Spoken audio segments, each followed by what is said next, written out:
Dear students, good morning. मैं पीयूष कुमार त्रिपाठी स्वागत करता हूं आप सभी का एक बार फिर से अपने YouTube channel SCS EDU point पर। स्टूडेंट्स, जैसा कि आप लोग जानते होंगे कि इस समय हमारी क्लास कक्षा 10 सामाजिक विज्ञान विषय को लेकर चल रही है, जिसमें हम लोग पहले चैप्टर यूरोप में राष्ट्रवाद का अध्ययन कर चुके हैं और इस समय हम लोग भारत में राष्ट्रवाद का अध्ययन कर रहे हैं, जिसमें पहले पार्ट में हमने पढ़ लिया था कि भारत में राष्ट्रवाद के क्या कारण थे। उसके अगले पार्ट्स में हमने महात्मा गांधी के द्वारा चलाए गए कुछ प्रमुख सत्याग्रहों को क्रम से पढ़ा था और मैंने आपसे उसमें वादा किया था कि मैं अगली वीडियो में इन सत्याग्रहों को आपसे विस्तार पूर्वक साझा करूंगा। तो इसके पहले वाली वीडियो में हमने गांधी जी के द्वारा चलाए गए प्रारंभिक दो प्रमुख सत्याग्रह, जो क्रमशः चंपारण सत्याग्रह और अहमदाबाद मिल हड़ताल के नाम से प्रसिद्ध थे, उनके बारे में हमने अध्ययन कर लिया है। और आज की क्लास में हम लोग गांधी जी के द्वारा चलाए गए अगले दो सत्याग्रहों, जैसे खेड़ा सत्याग्रह और रॉलेट सत्याग्रह के बारे में चर्चा करेंगे। आज की क्लास का हमारा मुख्य बिंदु होगा रॉलेट सत्याग्रह और जलियांवाला बाग हत्याकांड। ये ध्यान दीजिएगा। अब आज की क्लास शुरू करने से पहले मैं आपसे कुछ ज़रूरी बातें बता देता हूँ। आप लोग कॉपी पेन लेकर बैठ जाइए, क्योंकि आज भी लिखने के लिए आपको बहुत सारी चीज़ें हैं और आज की क्लास में ही आपको जलियांवाला बाग हत्याकांड में विस्तार से ही समझाऊंगा और हम लोग रॉलेट सत्याग्रह के बारे में चर्चा करेंगे। यहीं से हम लोग चर्चा करेंगे कि असहयोग का रास्ता कैसे खुला था, क्योंकि इसके बाद हम लोग को पढ़ना है असहयोग आंदोलन। तो आज की क्लास आपके लिए बहुत इम्पॉर्टेंट होने वाली है, ये याद रखिएगा। तो चलिए आज की क्लास शुरू करते हैं।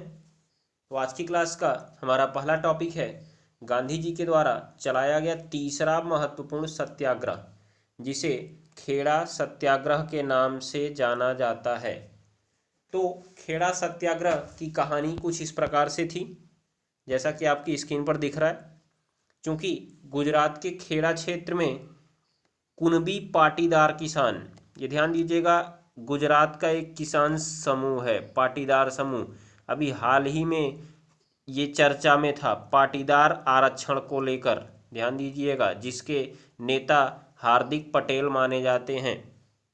तो यहाँ पर क्या हुआ, कुणबी पाटीदार जो किसान थे, इन्होंने 1918 में अकाल पड़ने और प्लेग फैल जाने के कारण जो उनकी फसल बर्बाद हो गई थी, जिसके कारण सरकार को ये लगान देने में या राजस्व देने में असमर्थ हो गए। तो इन्होंने सरकार से क्या कहा कि इस बार आप लोग हमसे राजस्व की उगाही मत कीजिए। अब उगाही करने का मतलब राजस्व हमसे मत लीजिए, इस बार स्थगित कर दीजिए, हम लोग आपको अगले बार देने का प्रयास करेंगे। परंतु सरकार तो उस समय केवल मान के चलिए निरंकुश तरीके से हो चुकी थी, उन्हें किसानों के हित का कोई भी आवश्यक ध्यान नहीं दिया। ध्यान दीजिएगा, उन्होंने किसानों के हित पर आवश्यक ध्यान नहीं दिया था। याद रखिएगा, यहाँ पे उनको किसानों के हित से कोई मतलब नहीं था, उनको अपने हित से मतलब था, इसलिए उन्होंने इस बात पर कोई ध्यान नहीं दिया। तो इससे क्या हुआ कि यहाँ पे एक किसान आते हैं, मोहनलाल पांड्या, इनके नेतृत्व में किसानों ने आंदोलन कर दिया कि आप यहाँ पर हमारे भू राजस्व को माफ़ कीजिए, नहीं तो हम लोग आंदोलन करेंगे। अब यहाँ से क्या होता है, जब गांधी जी ने सुना कि खेड़ा में किसानों ने आंदोलन शुरू कर दिया है, तो गांधी जी यहाँ पर पहुँच गए और इन्होंने 22 मार्च 1918 को खेड़ा में पहुँचते ही आंदोलन का नेतृत्व अपने हाथ में ले लिया और इसे सत्याग्रह का स्वरूप प्रदान कर दिया। अर्थात हम लोग आपसे बिना युद्ध किए आग्रह करते हैं। याद रखिएगा, आप हमसे राजस्व मांगने आएंगे, हम प्रेम से कह देंगे कि हम आपको राजस्व नहीं देंगे। तो चूंकि अंग्रेज जो थे समझ चुके थे कि गांधी जी अब प्रभावी हो चुके हैं, क्योंकि गांधी जी के दो प्रथम सफल आंदोलन अंग्रेज जान चुके थे कि गांधी जी का प्रभाव काफ़ी बड़ा हो सकता है। अतः अंग्रेजी सरकार ने विवश होकर, चूंकि इस भू राजस्व को स्थगित तो पूरी तरह से सरकार ने नहीं किया, क्योंकि इसमें सरकार का हार माना जाता, याद रखिएगा, सरकार किसमें हार मानी जाती, इसलिए सरकार ने क्या किया कि एक दस्तावेज जारी किया और कहा कि आप उन्हीं किसानों से कर लीजिए या लगान वसूल कीजिए जो समर्थ हैं। तो ये सीधे तौर पर नहीं, लेकिन अगर अप्रत्यक्ष तौर पर देखा जाए तो ये गांधी जी की जीत हुई, क्योंकि इससे गांधी जी किसानों का लगान माफ करवाने में सफल हो गए। तो ये गांधी जी का तीसरा सफल सत्याग्रह था। अब इस सत्याग्रह में गांधी जी के साथ सरदार वल्लभ भाई पटेल जी भी थे, विट्ठल भाई पटेल भी थे, और बाकी गुजरात सभा जो वहाँ की एक सभा थी उसने भी महत्वपूर्ण भूमिका निभाई थी। तो इस प्रकार से आपका हो गया खेड़ा सत्याग्रह। इसमें आपको कुछ ज़्यादा याद नहीं करना है, बस ये क्यों शुरू हुआ था आप इसको याद कर लीजिए। तो क्यों शुरू हुआ था, 1918 में अकाल फैलने और प्लेग फैल जाने के कारण किसानों की जो फसल बर्बाद हो गई थी और बहुत सारे लोग प्लेग नामक बीमारी के कारण मर गए थे, जिससे लोग राजस्व चुकाने में असमर्थ हो गए थे। उन्होंने सरकार से राजस्व माफ करने के लिए कहा, परंतु सरकार ने राजस्व माफ नहीं किया, जिसके विरोध में किसानों ने आंदोलन खड़ा कर दिया। और बाद में हमने देखा कि गांधी जी ने इसे सत्याग्रह का स्वरूप प्रदान किया, जिससे सरकार विवश होकर एक दस्तावेज जारी करती है और उसने कहा कि जो लगान है वो केवल समर्थ किसानों से ही वसूल किया जाए, जो समर्थ नहीं है उनसे लगान न वसूल किया जाए। इस प्रकार से गांधी जी की एक जीत थी। अब गांधी जी यहाँ से आगे बढ़ते हैं। ठीक इसी समय प्रथम विश्व युद्ध समाप्त होने वाला था। जैसा कि आप लोग को पता होगा, प्रथम विश्व युद्ध नवंबर 1918 तक चला था। तो अब यहाँ से प्रथम विश्व युद्ध समाप्त होने वाला था। तो जो अंग्रेज सरकार थी उन्होंने भारतीयों को वादा किया था कि हम आपको स्वतंत्रता प्रदान करेंगे, लेकिन ऐसा कुछ हुआ नहीं। तो अब हमारी घटना शुरू होती है रॉलेट एक्ट की तरफ। अब यहाँ से देखिए आंदोलन शुरू हो चुके हैं। अब अंग्रेज सरकार को लगने लगा कि भारत में अगर हमको शासन करना है तो कोई कठोर कानून लाना पड़ेगा। अब इस समय 1919, ये ध्यान दीजिएगा यहाँ पे, अब 1918 के अंत में यहाँ पर एक चीज आप नोट कर लीजिएगा कि रॉलेट एक्ट, सिडनी रॉलेट, ये इंग्लैंड हाई कोर्ट के न्यायाधीश थे। इनका नाम था सिडनी रॉलेट, ध्यान दीजिएगा, सिडनी रॉलेट।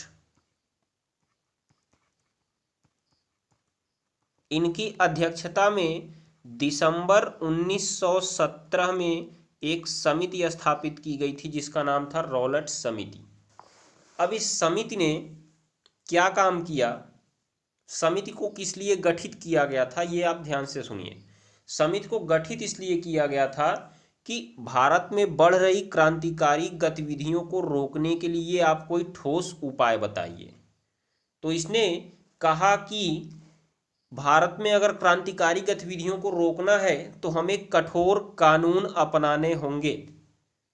ध्यान दीजिएगा यहाँ पे, ये समिति बनी दिसंबर 1917 में। इसने अप्रैल 1918 में अपनी रिपोर्ट प्रस्तुत कर दी।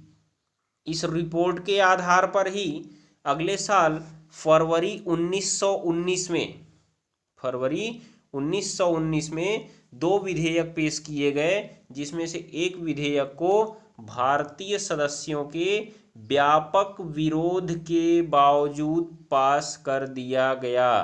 ध्यान दीजिएगा, भारतीय सदस्यों के व्यापक विरोध के बावजूद पार कर दिया गया। फलतः 18 मार्च को ये एक्ट पास हो गया और इस एक्ट का नाम दिया गया रॉलेट एक्ट। क्यों? क्योंकि सिडनी रॉलेट की सुझाव के आधार पर ही ये एक्ट पारित किया गया था।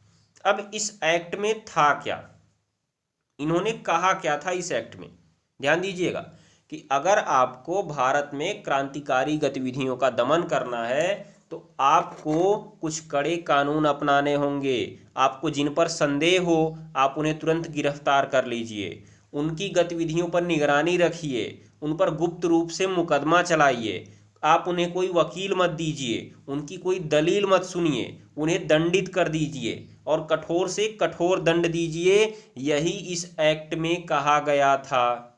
तो अब इसे भारतीय नेताओं ने काला कानून की संज्ञा दी और इस एक्ट को आप जानते हैं क्या कहा गया। देखिए, इस एक्ट को विरोध के लिए क्या नारा लगाया गया?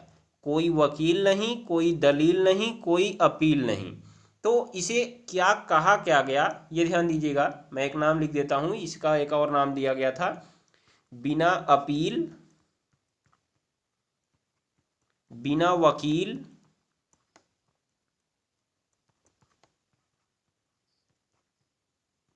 बिना दलील कानून।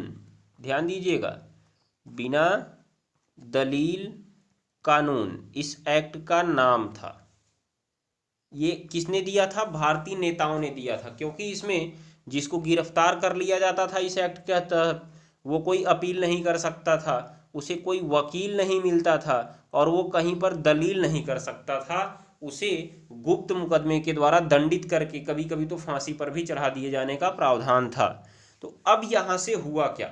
गांधी जी ने जब इस एक्ट के बारे में सुना तो गांधी जी ने विरोध करना प्रारंभ किया, और इसके विरोध में चूंकि गांधी जी अब जान चुके थे कि भारतीय जो हैं मेरे समर्थन में आ रहे हैं, तो गांधी जी ने एक योजना बनाई कि अब हम लोग पूरे देश में सत्याग्रह की शुरुआत करते हैं, एक राष्ट्रव्यापी सत्याग्रह की शुरुआत करते हैं। और गांधी जी को यह मौका मिला था किससे?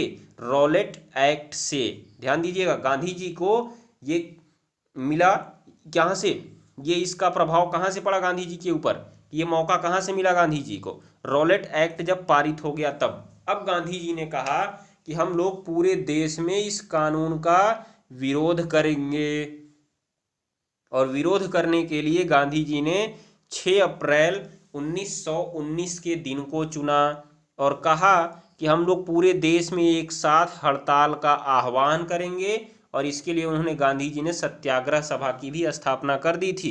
सत्याग्रह सभा मतलब इसमें हम अंग्रेजों से लड़ेंगे नहीं, बस हम लोग हड़ताल करेंगे, साधारणतापूर्वक हड़ताल करेंगे, इसमें कोई प्रकार की हिंसा नहीं होगी। अब यहाँ से ध्यान दीजिएगा, इसके फलस्वरूप जब गांधी जी ने आह्वान किया तो कुछ प्रमुख शहरों जैसे दिल्ली, अमृतसर, लाहौर, मुल्तान, जालंधर और अहमदाबाद में हड़ताल शुरू हो गए।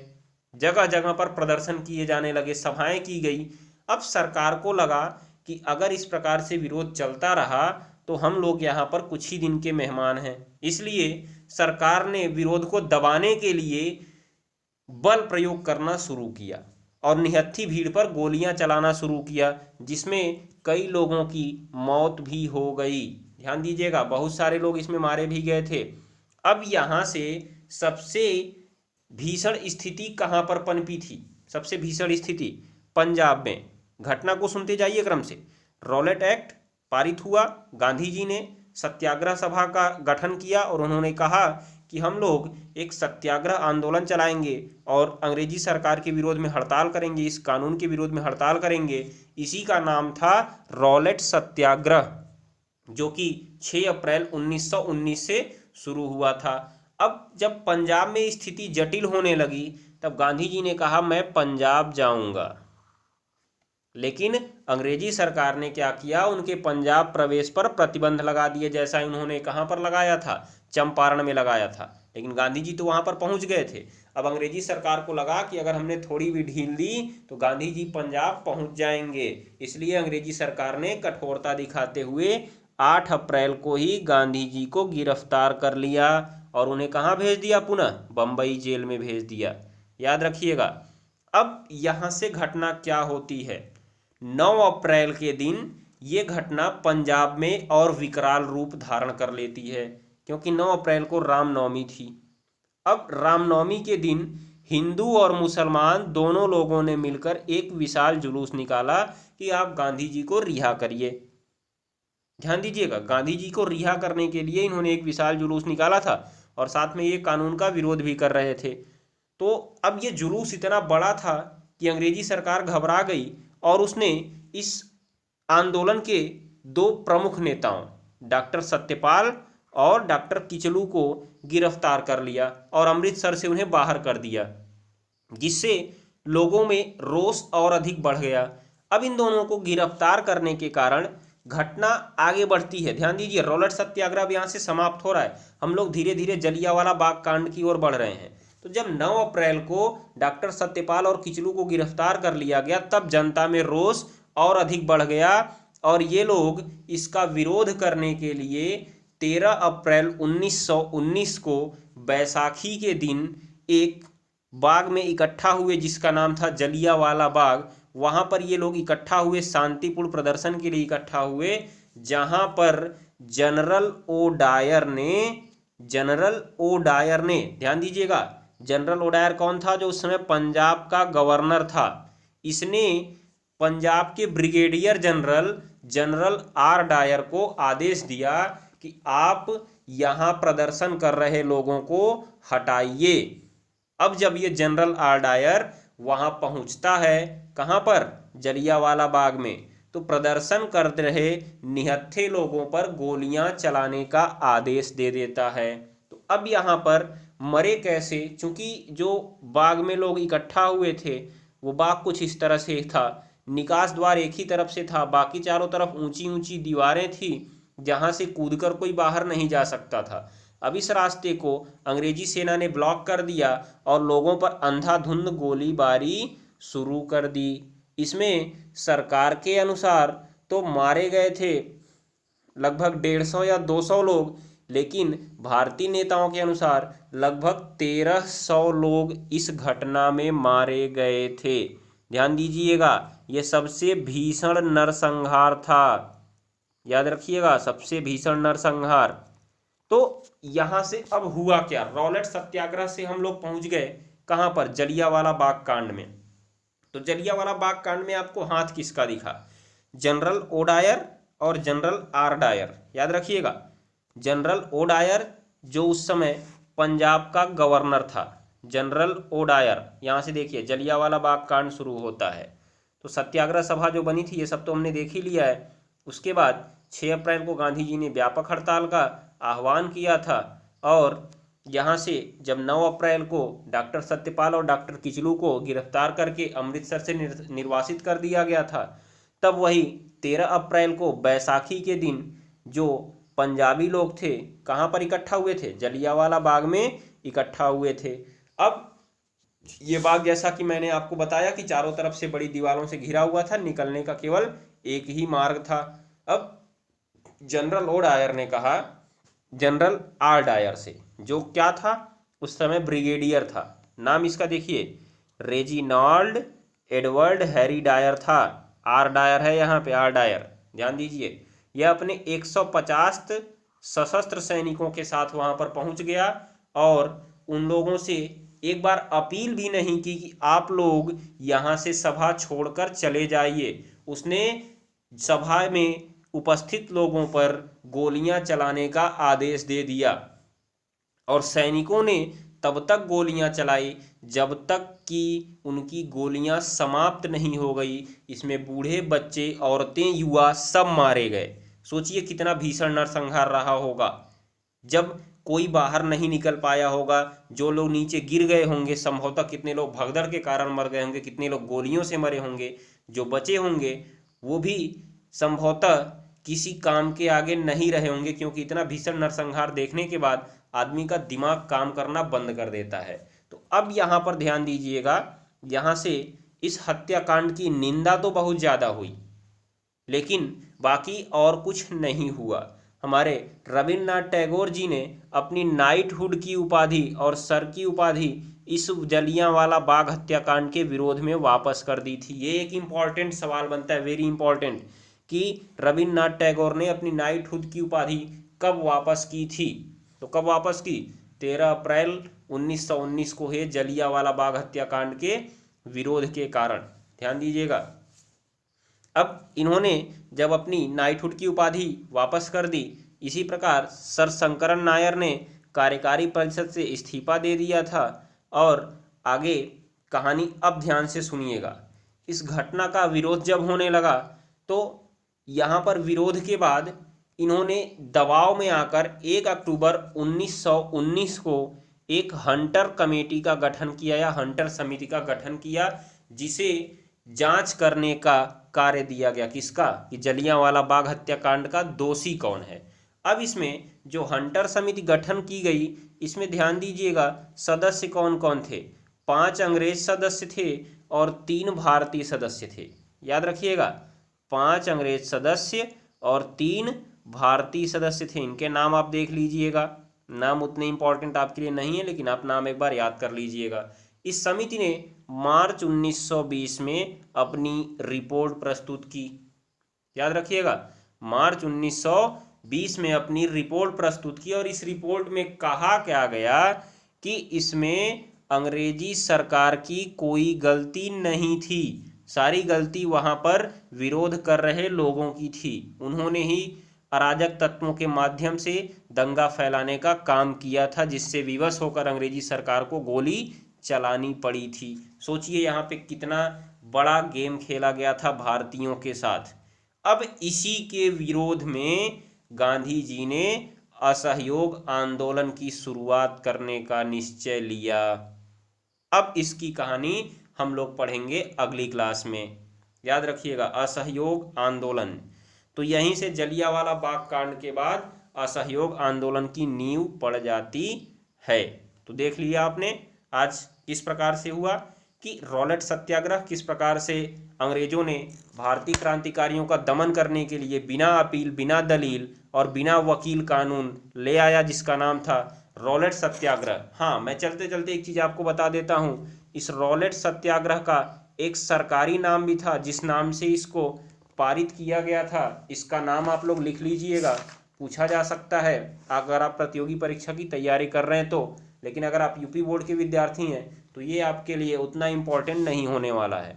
तो इसका जो सरकारी नाम था, the anarchical, ANARACHICAL, anarchical and revolutionary, REVOLUTIONARY, revolutionary crime, CRIME, crime act 1919।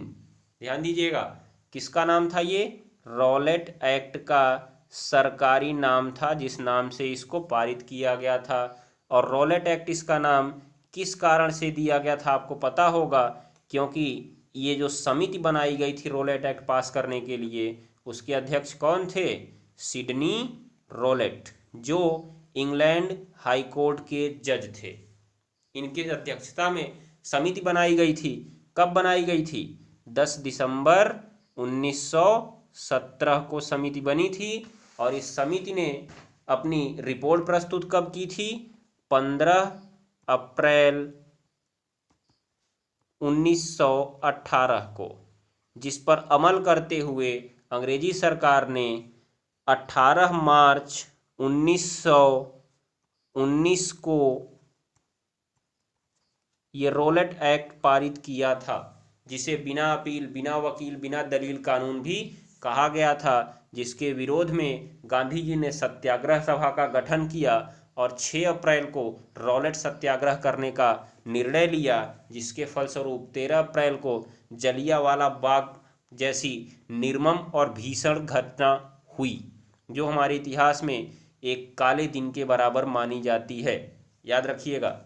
अब यहाँ से आगे असहयोग आंदोलन की शुरुआत कैसे हुई, असहयोग के साथ साथ खिलाफत आंदोलन की शुरुआत कैसे हुई, इसकी चर्चा हम लोग अगली क्लास में करेंगे। तब तक के लिए आप लोग मस्त रहिए, पढ़ते रहिए, क्योंकि बोर्ड परीक्षा नज़दीक आ रही है। आप लोग जितना समय देंगे पढ़ाई पे, उतना ही आप फ़ायदे में होंगे, इसलिए आप अपनी पढ़ाई जारी रखिए। तब तक के लिए नमस्कार, टाटा। मिलते हैं अगली क्लास में। घर पर रहिए, सुरक्षित रहिए।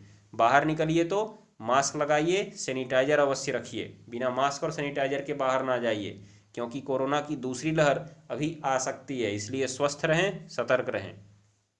चलिए मिलते हैं अगली क्लास में। हाँ, चलते चलते मैं एक चीज़ कहना चाहूँगा कि अगर आपको वीडियो अच्छी लगी हो तो इसे अपने मित्रों के साथ अवश्य ही शेयर करें।